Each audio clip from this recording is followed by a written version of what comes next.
Good morning students and welcome to my YouTube channel KV campus. मैं आपका teacher विकास कुमार। आज हम लोग बहुत दिनों के बाद ग्रामर चैप्टर करने जा रहे हैं।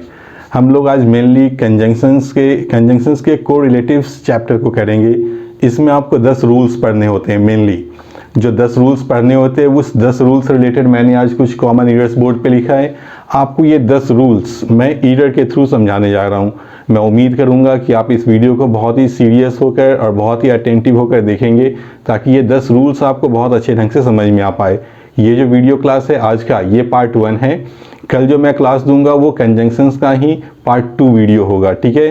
तो आपको इस पूरे चैप्टर्स को बेहतर ढंग से समझने के लिए आज का और कल का दोनों वीडियो बहुत ही अटेंटिव होकर देखना होगा। फिर उसके बाद आप कंजंक्शन चैप्टर सॉल्व करेंगे। उसमें जो भी डाउट्स होंगी वो आप मुझे फीडबैक में डालिए, मैं आपको फिर वो हेल्प करूँगा सॉल्व करने में, ठीक है। चलिए हम लोग चलते हैं अपने पढ़ाई की ओर। आज का टाइटल है कंजंक्शन कोरिलेटिव्स रूल नंबर 1 से, दैट मीन्स क्वेश्चन नंबर 1 से हम लोग देखते हैं क्या लिखा है। ठीक है, doctor Singh is not only sympathetic to the rich patients but also to the poor ones. Ones कहने का मतलब पेशेंट्स।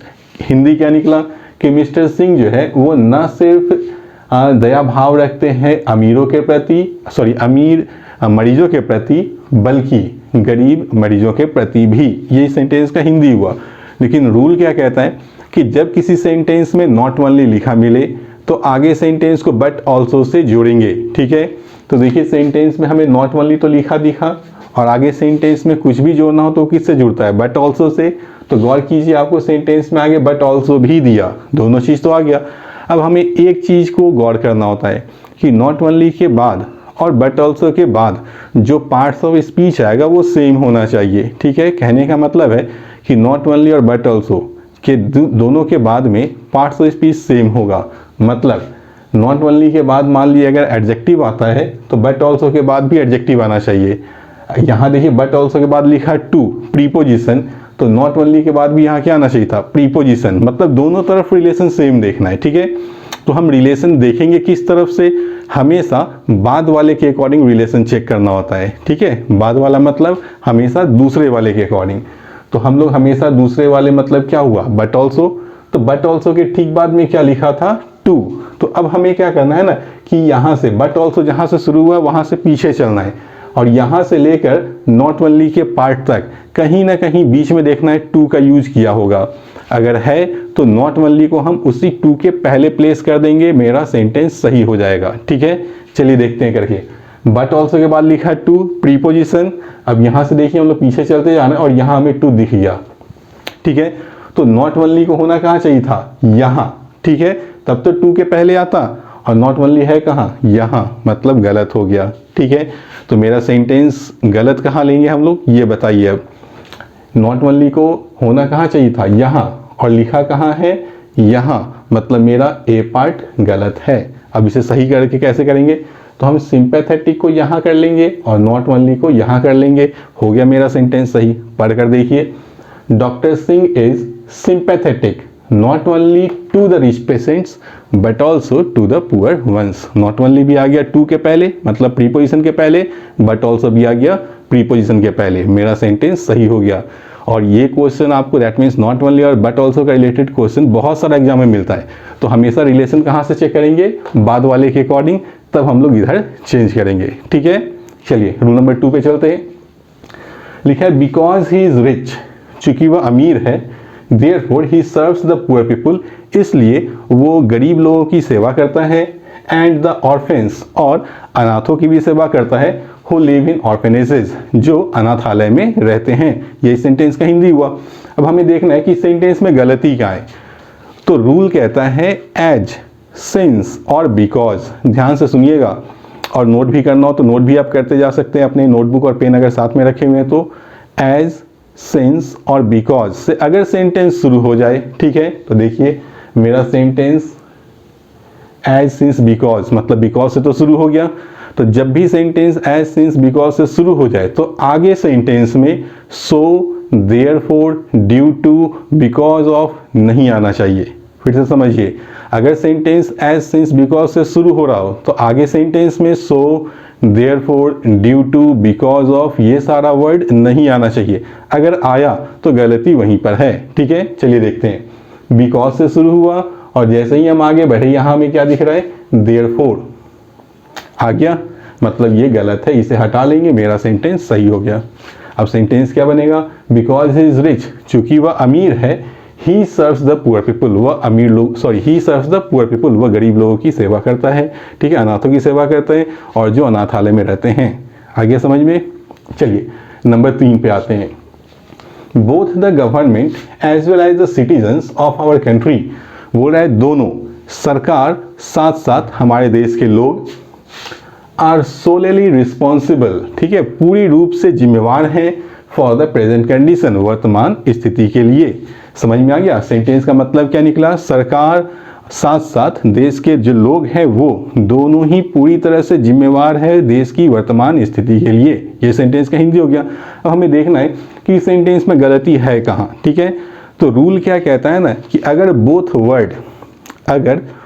वर्ड किसी दो नाउन के लिए आ जाए, या किसी दो पर्सन के लिए आ जाए, किसी दो प्लेस के लिए आ जाए, या किसी दो ऑब्जेक्ट के लिए आ जाए, तो बोथ के साथ हम लोग एंड से जोड़ते हैं वर्ड को या सेंटेंस को।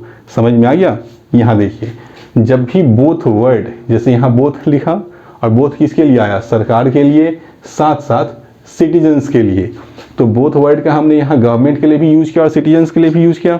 तो जब बोथ वर्ड का यूज किसी दो नाउन के लिए करें, ठीक है, तो बोथ के साथ सेंटेंस को जोड़ने के लिए हम लोग कौन वर्ड यूज करेंगे, एंड, सिर्फ और सिर्फ एंड। और यहाँ गौर करके देखिए सेंटेंस को जोड़ा किस चीज से है, एज वेल एज से, जो कि गलत हो गया। चलिए देखते हैं। Both the government and the, होना क्या चाहिए था यहाँ पर, एंड द सिटीजन्स, और लिखा क्या था, एज वेल एज। तो इस एज वेल एज को यहाँ से हटाना है और यहाँ क्या प्लेस करना है हमें, एंड। हो गया मेरा सेंटेंस सही। आप ऐसे समझिए, अगर ये ना समझ में लंबा है तो आप ऐसे समझ सकते हैं, both Radha as well as Sita. हम क्या बोल रहे हैं, ध्यान से सुनिए, both Radha as well as Sita, मतलब दोनों, राधा साथ साथ सीता। तो यहाँ पे बोथ बोल रहे हैं तो आगे हम क्या यूज कर रहे हैं, एज वेल एज, जो कि गलत हो गया। सही क्या होना चाहिए था, एंड। सही एक्सप्रेशन क्या बनेगा, बोथ राधा एंड सीता, ठीक है। चलिए ये रूल भी आपको एग्जाम्स में मिलेंगे। नेक्स्ट रूल नंबर 4 है, no sooner did he find out any solution. यहां लिखा गया है any. No sooner did he find out any solution to the problem, बोलता है जैसे ही उसे, ठीक है, इस परेशानी का सॉल्यूशन मिल गया, व्हेन अनदर प्रॉब्लम अपीयर्ड, तभी दूसरा परेशानी सामने आ गया। यही सेंटेंस का हिंदी हुआ। रूल क्या होता है कि जब सेंटेंस नो सूनर से शुरू हो जाए, ठीक है, जब मेरा सेंटेंस नो सूनर से शुरू हो जाए तो ठीक इसी के बाद, ठीक नो सूनर के बाद क्या आना चाहिए, डिड। समझ में आया। नो सूनर से अगर सेंटेंस शुरू हो तो ठीक इसके बाद में क्या यूज करेंगे, डिड का यूज करेंगे। डिड यूज किया और डिड जब लगे तो हम चेक करेंगे मेरा वर्ब फर्स्ट फॉर्म में यूज होना चाहिए। तो यहाँ देखिए फाइंड V1 भी यूज किया। तो रूल क्या हो गया कि नो सूनर से शुरू हो सेंटेंस तो ठीक बाद में डिड आएगा और V1 आएगा। तो डिड भी लिखा और V1 भी लिखा। दूसरा रूल क्या होता है कि नो सूनर से अगर सेंटेंस शुरू हो जाए तो डिड की जगह हम वहां हैड का भी यूज कर सकते हैं। ठीक बाद में या तो डिड आएगा या तो हैड, ठीक है। और हैड लगे तो वर्ब किस फॉर्म में यूज हो जाता है, थर्ड फॉर्म में। नो सूनर लगे तो डिड आएगा, डिड के बाद V1 आएगा। अगर डिड की जगह हैड लगा दें तो हैड लगाएं तो वर्ब किस फॉर्म में चेंज हो जाएगा, थर्ड फॉर्म में अपने, ठीक है। और जब आगे सेंटेंस को जोड़ना हो तो वो सिर्फ और सिर्फ देन से जुड़ेगा, THAN, देन से। इसके अलावा किसी भी चीज से जोड़े तो समझिए सेंटेंस गलत है। चलिए देखते हैं। No sooner did he find out any solution to the problems when, sentence में क्या लिख दिया, व्हेन, और सेंटेंस को जोड़ना किस चीज से था, देन से। तो मतलब ये सेंटेंस में व्हेन गलत है, यहाँ हमें देन लिखना होगा, सेंटेंस सही हो जाएगा। आगे समझ में। तो नो सूनर का रूल फिर से एक बार समझ लीजिए। नो सूनर से सेंटेंस शुरू हो तो ठीक इसके बाद में डिड आएगा और वर्ब फर्स्ट फॉर्म में आएगा। अगर डिड ना आया तो हैड आएगा, हैड आए तो वर्ब थर्ड फॉर्म में यूज होगा और सेंटेंस को देन से जोड़ेंगे, ठीक है। चलिए नेक्स्ट। स्कार्सली या हार्डली, दोनों में से कोई भी हो सकता है। दोनों का हिंदी होता है बड़ी मुश्किल से, ठीक है। स्कार्सली हार्डली का मतलब क्या होता है, बड़ी मुश्किल से। Scarcely had I walked out या hardly had I walked out, बड़ी मुश्किल से मैं बाहर निकला अपने घर से। Then I saw my friend coming towards me, वैसे ही मैंने अपने दोस्त को मेरी ओर आते हुए देखा। यही सेंटेंस का हिंदी हुआ। रूल क्या कहता है कि हार्डली और स्कार्सली से जब सेंटेंस शुरू हो तो ठीक इसके बाद में हैड का यूज करना होता है। तो ठीक इसके बाद में हैड आया और हैड लगे तो वर्ब किस फॉर्म में यूज होना है, थर्ड फॉर्म में। देखिए वॉक का भीतरी क्या होता है, वॉक्ड, और जब सेंटेंस को जोड़ते हैं, ठीक है, हार्डली स्कार्सली यूज किया हो तो ठीक बाद में हैड आएगा और फिर भीतरी आएगा, और जब सेंटेंस को जोड़ते हैं तो व्हेन से जुड़ना चाहिए, सिर्फ और सिर्फ व्हेन से, उसके अलावा किसी भी चीज से जोड़े तो सेंटेंस गलत होगा। चलिए देखिए यहाँ पे क्या बोला, बड़ी मुश्किल से ही मैं अपने घर से बाहर निकला ही था, वैसे ही मैंने अपने दोस्त को आती हुई देखा। ठीक है, तो यहाँ पे सेंटेंस को जोड़ना किस चीज से था, व्हेन से, और जोड़ा किस चीज से है, देन से। तो यहाँ देन हटाएंगे और क्या लिखेंगे, व्हेन। अब मेरा सेंटेंस सही हो गया। आ गया समझ में। चलिए नेक्स्ट देखते हैं। ऑल्दो, दो ऑल्दो का मतलब होता है यद्यपि या हालांकि। तो सेंटेंस कभी दो से शुरू कर देगा या कभी ऑल्दो से शुरू करेगा, आपको उससे लेना देना नहीं है। आपको देखना है कि दो ऑल्दो से सेंटेंस शुरू हो रहा हो तो एक स्टेटमेंट निगेटिव होगा, एक स्टेटमेंट पॉजिटिव होगा। ठीक है, साथ साथ सेंटेंस को येट से जोड़ते हैं, YET, येट से, या नहीं तो कॉमा से। समझ गए, दो ऑल्दो से सेंटेंस शुरू हो तो सेंटेंस को या तो येट से जोड़ेंगे या तो कॉमा से जोड़ेंगे, और सेंटेंस का जो मतलब होगा, एक स्टेटमेंट पॉजिटिव होगा, एक स्टेटमेंट निगेटिव होगा। चलिए हम लोग देखते हैं। Although these rooms are in need of repair, या दो these rooms are in need of repair, हालांकि इन कमरों को रिपेयर की आवश्यकता है, but the owner does not take any notice of their condition, लेकिन जो इसका मालिक है वो इसकी स्थिति पर कोई ध्यान नहीं देता है। यही सेंटेंस का हिंदी हो गया। चलिए गौर कीजिए, एक तो रूम भी रिपेयर के लिए है, ठीक है, आवश्यकता में है, लेकिन उस पर ध्यान भी नहीं दिया जा रहा है। दोनों पॉजिटिव निगेटिव हो गया, ठीक है, कंट्रास्ट हो गया। तो रूल क्या कहा कि दो ऑल्दो से शुरू हो सेंटेंस तो सेंटेंस को किससे जोड़ते हैं, येट से, और जोड़ा किस चीज से है, बट से। तो यहाँ बट को हटाएंगे और यहाँ येट को प्लेस कर देंगे, मेरा सेंटेंस सही हो जाएगा। आ गया समझ में। तो ये चीज ध्यान में रखेंगे, आपके एग्जाम में दो ऑल्दो के साथ हमेशा बट लिख कर देता है, जो कि गलत होता है। ठीक है, चलिए नेक्स्ट। नाइदर द डॉक्टर और हिज असिस्टेंट्स। अब देखिए, जब भी सेंटेंस में नाइदर लिखे तो नाइदर का रिलेटिव होता है नॉर, आइदर का रिलेटिव होता है और, आइदर और, या तो या, नाइदर नॉर, ना ही ना, ये हिंदी होता है। तो यहाँ लिखा नाइदर और यहाँ लिख रहा है और, तो गलत तो हो गया। अब लोग सोचते हैं कि नाइदर लिखा तो यहाँ नॉर कर दो, कुछ स्टूडेंट्स ये सोचते हैं कि यहाँ और है तो यहाँ आइदर कर दो, तो ये सोचना गलत होगा। हमेशा पहले वाले के हिसाब से बाद वाले को चेंज करेंगे। अगर यहाँ नाइदर लिखा तो यहाँ पे क्या होना चाहिए था, नॉर। अगर आप और के अकॉर्डिंग यहाँ आइदर करते हैं तो सेंटेंस आपका गलत हो जाएगा। ठीक है, तो यहाँ पे नाइदर लिखा था तो नाइदर का रिलेटिव क्या होता है, हमेशा नॉर होता है। तो यहाँ और को हम किस में चेंज करेंगे, नॉर में। यहाँ नॉर लिख लेंगे, मेरा सेंटेंस सही हो जाएगा। दूसरी चीज में और भी ध्यान क्या रखना है कि नॉर के बाद जो मेरा सब्जेक्ट आएगा इसके अकॉर्डिंग वर्ब लगाएंगे। ठीक है, नॉर के बाद जो सब्जेक्ट आए, या और भी लिखा होता है तो और के बाद जो सब्जेक्ट है उसके हिसाब से वर्ब लगेगा। तो यहाँ नॉर के बाद असिस्टेंट्स प्लूरल था, इसीलिए वर्ब यहाँ वेयर लगाया और ये सही है। तो रूल क्या हुआ, नाइदर के साथ नॉर लगता है, आइदर के साथ और लगता है, और या नॉर के बाद जो सब्जेक्ट आए उसके हिसाब से वर्ब लगाएंगे। ठीक है, चलिए नेक्स्ट देखते हैं। द ऑफिसर वॉज डाउटफुल, ठीक है, that some of the clerks of his office were involved in the bribery. बोला जो अधिकारी है वो शक में है, संदेह में है कि कुछ जो क्लर्क्स हैं उनके ऑफिस के वो घूसखोरी में शामिल थे। यही सेंटेंस का, हाँ, घूसखोरी में शामिल थे, यही सेंटेंस का हिंदी हो गया। तो रूल क्या कहता है ना कि जब भी डाउट लिखा मिले या डाउटफुल लिखा मिले तो इसके बाद हम लोग दैट का यूज नहीं कर सकते हैं। फिर से सुनिए, डाउट लिखा मिले या डाउटफुल लिखा मिले, रूल क्या होता है, इसके बाद या तो इफ आएगा या तो वेदर आएगा, इसके बाद दैट नहीं आएगा। क्या आ सकता है, या तो इफ या तो वेदर। आप इफ या वेदर दोनों में से कुछ भी लगाइए, सेंटेंस सही हो जाएगा। ठीक है, इजी सा रूल था, समझ में आ गया होगा। लेकिन ये जो रूल है वो इसी पर बेस्ड है, ये थोड़ा टिपिकल है। चलिए समझते हैं इसको भी। द मैनेजर इज डाउटफुल, ठीक है, डाउटफुल लिखा तो रूल क्या समझाया गया, डाउटफुल के साथ इफ या वेदर लगाते हैं। तो देखिए यहाँ पे इफ भी लगा दिया, मतलब ये सेंटेंस सही होना चाहिए।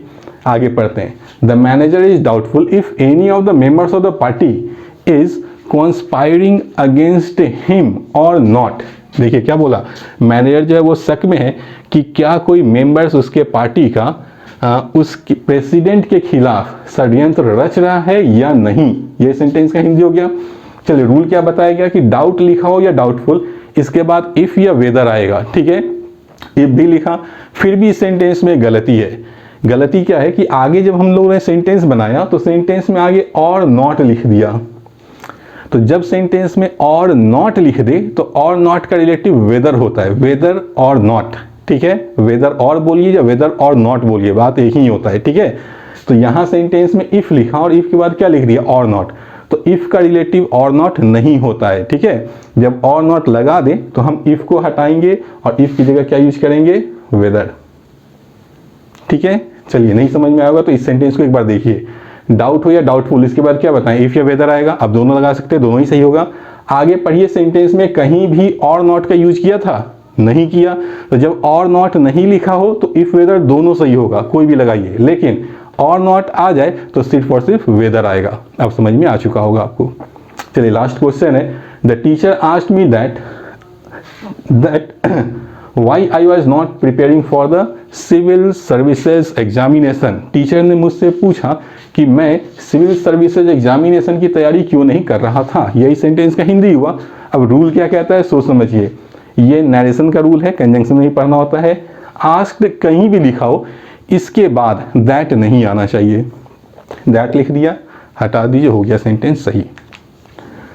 तो ये था आज के लिए 10 रूल्स। मुझे उम्मीद है आपको बहुत ही इंटरेस्टिंग लगा होगा। ये बहुत ही इंपॉर्टेंट रूल्स होते हैं जो आपको हर एग्जाम में मिलेंगे कहीं ना कहीं, ठीक है।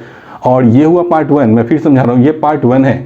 कल के वीडियो क्लास में हम लोग इसके पार्ट 2 को करेंगे, वो भी बहुत ज़्यादा इंपॉर्टेंट है, आप मिस नहीं कीजिएगा, ठीक है। और जाने से पहले एक बात और, अगर आपको वीडियो पसंद आ रहा हो तो प्लीज़ आप इसे लाइक भी करें, शेयर भी करें और चैनल को सब्सक्राइब भी करें। Thank you.